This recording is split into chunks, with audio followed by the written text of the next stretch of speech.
Hello and welcome. I'm Peggy. Thank you for letting us share a part of your day, and wherever you are, don't go away. I have some very special people here, and I'm amazed just talking with them before we went on the air, and I feel a great sense of gratitude to God for their presence here in our studio today, and the message that they're going to give is life-saving for all of us. And I'm deeply grateful to introduce to you Sister Margie Hasch, right? Did I say it right? That's fine. And she is a sister of St. Francis, and they're in Dubuque, Iowa. So that's an order of nuns that are located. A community, yes. But you go all over the world, and you've spent a lot of time in Africa, and that's what we're going to talk about. That's right. Yeah. And then next to her is Mary Catherine Harris. Hi. And Mary, I'm so glad you could come, Mary Catherine. And you live in North Carolina. That's right. In Warrington, a small town north of Raleigh. Okay. About an hour. Well, we welcome you. And you came as a friend to Sister, or do you have a special? Well, I met Margie in 2010, attending one of her retreats, and we have stayed connected since then, and it has evolved into an invitation to go with Margie on one of her trips to Zambia, which is part of what's in the book. Oh, that's exciting. Isn't that? Well, this is the book, and I'm going to hold the cover up, and it's called Trasna. I guess I said that right. You did. And so I'm going to begin, Sister.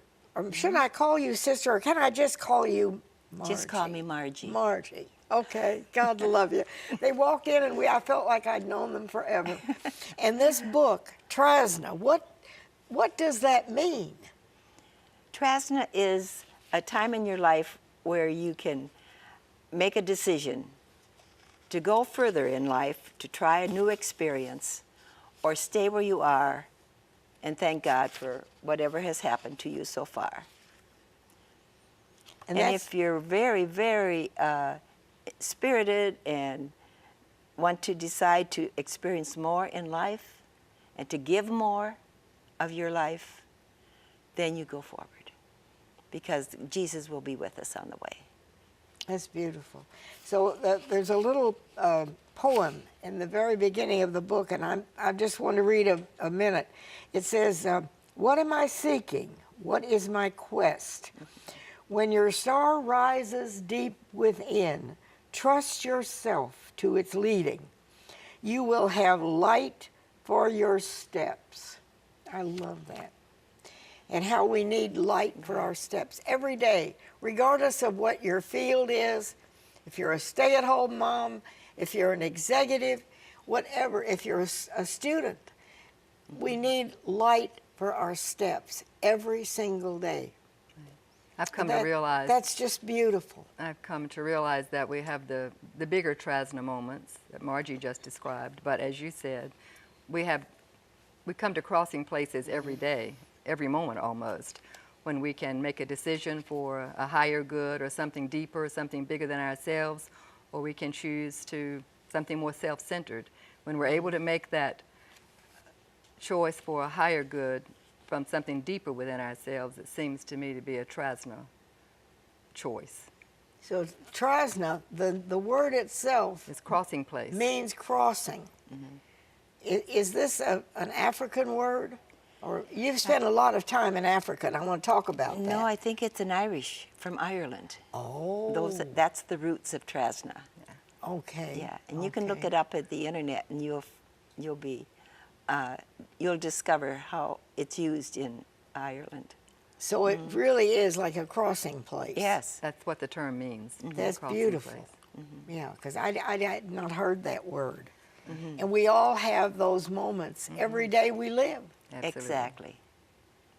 Sometimes they're small decisions, and sometimes they're life-changing. Sister, tell me now about you. Tell me about you. Sister of St. Francis, Dubuque, Iowa, and you've spent a lot of time in Africa. How did you get to Africa? this dear, lovely lady sitting here. Tell me about it. Well, after I finished 11 years as coordinator of Catholic Charities in the upstate, I said, okay, I'm 70 years old and I want to do something else. And what I wanted to do was do the Wholeness, Holiness retreats. And we coined the word holiness because holy and wholeness are one and the same. And they're called, the retreats are called? WHOLINESS. Holiness retreats. Holiness retreat. Do you hold these regularly? Are you still having them, or? We have them. Mary Catherine, tell us about your We place. have them as people desire to come. Sometimes at my home in North Carolina, I live in a beautiful wooded space that is bigger than me, and I've learned that it's an ideal place for retreat work. We have hosted a number of retreats there. We will also go wherever there's a desire for retreat and a gathering space for a few people. Well, is this where, like, for one day, people come together? 3 days minimum, sometimes Okay. 4, sometimes Okay. up to a week, but I would Okay. say 3 days is And a minimum. Are these people who are believers in Jesus Christ, but they don't have necessarily, they don't have to be one particular faith. faith. I mean, whether you're a Baptist or a Presbyterian or a Catholic or whatever. Just a desire to step aside and seek God at a deeper level, seek more of themselves at a deeper level, just to spend some time apart and come to know more of who they are and who they are in God. Now we do have a phone number, and we put that up on the screen. If anybody wants more information, that's the number they can call to find out about retreats. And I think we all need a chance to just take a deep breath and become refreshed. Correct. We live in kind of a wild world. We come to a pause in our life and say, where am I going? What is the purpose of my future? Where have I been? And how does it all gather and make sense to? And then we dive deeper when we do some examination of how we have lived and what has been important for us. And I think especially with families, after parents, their children leave and they find themselves alone, together, or that they would say, okay, now what? We come to a Trasna moment then too, don't we? I know exactly what you mean. And I came to a Trasna moment when I finished Catholic Charities. Now what? And that was when I really started working on giving retreats. And it's a powerful time to spend time. I gave retreats with married couples. I gave retreats with in Zambia with the priests, with the clergy of a diocese and the bishop. That was with Sister Connie. We gave retreats to different people that you can't imagine would come together. But I think especially women are seeking a spiritual depth and more comfortable with sharing their lives. However, I've had men on retreat, and the priests in Africa, we couldn't have any deeper sharing than that. 3 days they were on retreat with us. And the bishop came the last day. They shared their vocation story. They shared what they didn't want in their life anymore.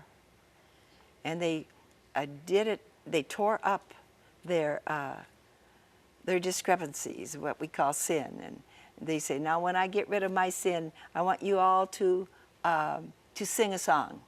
And filled the room. The African voices are beautiful, powerful.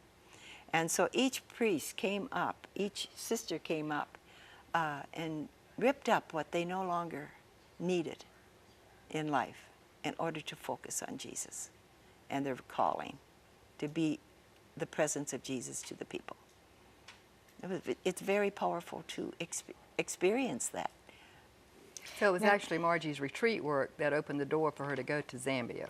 Well, that's what I'm going to say. How did Okay. you happen to go to Africa, and how Okay. long were you there? Well, I was giving a retreat here in South Carolina, And Sister Bella Vithamuthu was from India, and she was now serving in Africa.